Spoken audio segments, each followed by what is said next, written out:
My name is Hannah. I'm Filipino and Laotian. My name is Lion Craig. I'm Hispanic, New Zealand. I'm Indigo. I'm Kiwi and Hispanic. My name is Brooklyn and I'm Black and Filipino. My name is Asha Fry and I'm half South Asian Indian and I'm half white. It's a lot of variety over here in San Diego. A lot of people are mixed. You see that every city where you go. I ran into a lot of people growing up that were like half Filipino and half like white. I really like the food from my Hispanic side. For the food from our mom's side of the family. The food from each side is just amazing. The Filipino culture has amazing food. I bet like everyone has tried before, especially like Jollibee, the spaghetti and the fried chicken.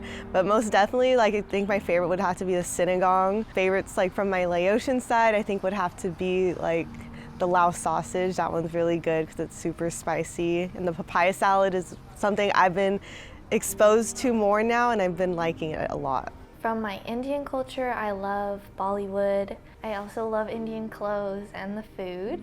I love samosas. I like the snack side of Indian culture, like chai and like samosas and all that snacky stuff. And then my New Zealand side is just like there's some really good outdoor sports and like the water is really involved, which I like. I enjoy sailing because sailing's a big thing in New Zealand. And then from my white side, I guess, I enjoy the diverse community that comes with that side of who I am. Personally, I'm not too involved with either more than the other, but like the music that's involved with both, that was important and throughout my childhood. I grew up with my mom and she's Black, so I feel like I'm a bit closer to that side rather than my dad because I'm just like not as close with that side of my family. So I think I could relate more to my Filipino side. A lot of my family that is Filipino, I'm closer with over here where I live. A lot of the Lao side, we're more spread out, so it's hard to like connect with them other than going to like family parties or gatherings. But yeah, mostly to my Filipino side because we're all near each other, so it's easier to hang out with them. I'm closer to my mom's side because I just get to see them more whenever I go to see my grandparents and stuff like that. We always drive through Denver and my entire family's up there. I would say I feel more connected to the Kiwi side because of sailing. I think when I become friends with people, I'm more concerned with their personality over their ethnicities. I think just being able to talk to people of the same race. I have a lot of friends that are Asian or a lot of friends that are Black. So I think it just allows us something to like initially talk about. Some people think I'm Hispanic and then some people think I'm like white passing. White?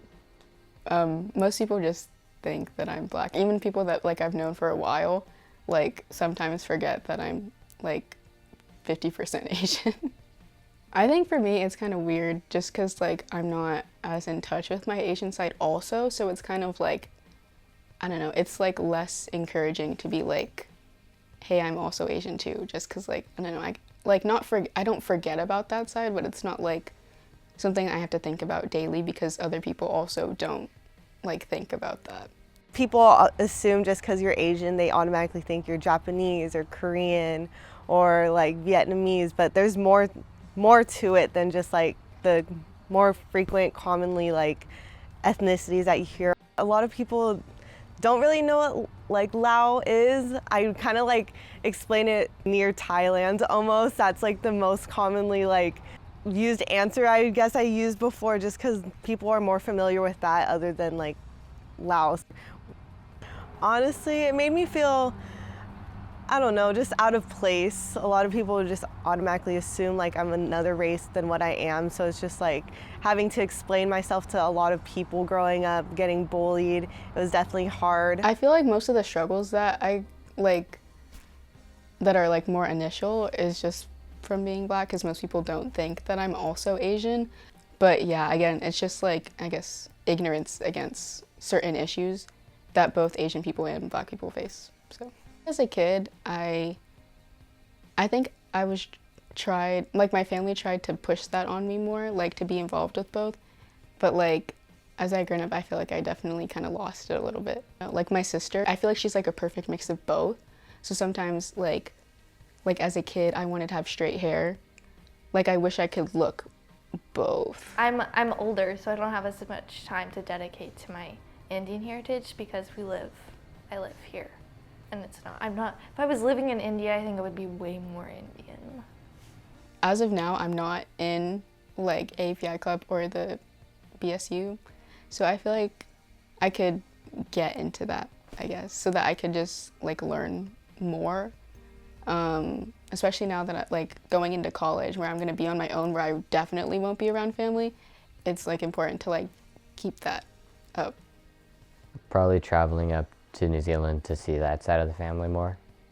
Should probably learn Spanish since I can barely understand it based off context clues. I really want to travel to India. That would help me feel more connected to the Indian side of my ethnicity.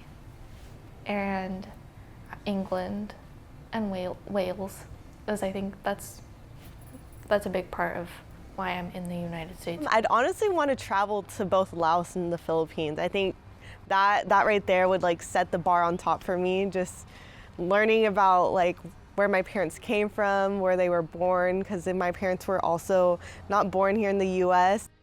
There's definitely a lot of other mixed people out there that have like, I don't know, the same struggles. But if you really want to like, I don't know, embrace both of your cultures, then like definitely do that. I would tell them to embrace it. Like embrace it. Make new friends. If you're not feeling it, if people are not willing to accept you for who you are and what you can bring to the table, then you need to make new friends. Yeah, I'd say don't take it too personal. Like a lot of people haven't been exposed to different cultures in their life and still are trying to grow up. I think that's what it took for me too. You're not the only one out there that's dealing with this problem, so if you do have someone that you need to speak with, speak to them, like speak to whoever that is closest with you, just so that way you can have someone to listen to you, to listen to your feelings, just because it was hard growing up and people thinking that you were different just because my eyes were like a little bit squintier than others or my skin tone wasn't exactly like how people wanted it to be, you know, but I'm me. I'm happy to be Asian.